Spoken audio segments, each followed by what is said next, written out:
Hi, I'm Kristin Villanueva, and you're watching LifeMinute TV.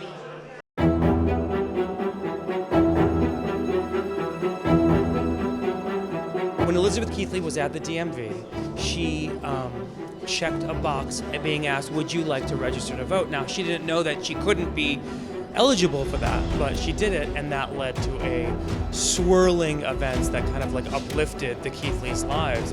Basically, I accidentally checked the voter registration, and then things just went downhill from there. So, as an American citizen, I did not know that immigrants are not entitled to a lawyer. Really kind of sparked the whole thing was we found these court transcripts, and I edited them down to this one story of Elizabeth Keathley, which is a story that really says a lot about our world right now. Simple folks try to have a good life here in America and trying to follow the rules and have been following the rules, and then still got into trouble.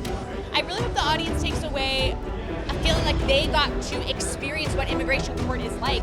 A real sense of what it must feel like to be an immigrant living in this society, who doesn't speak English, who's doing all the right things, and all of a sudden is put into these kind of impossible life and death scenarios for an honest error that everyone has done.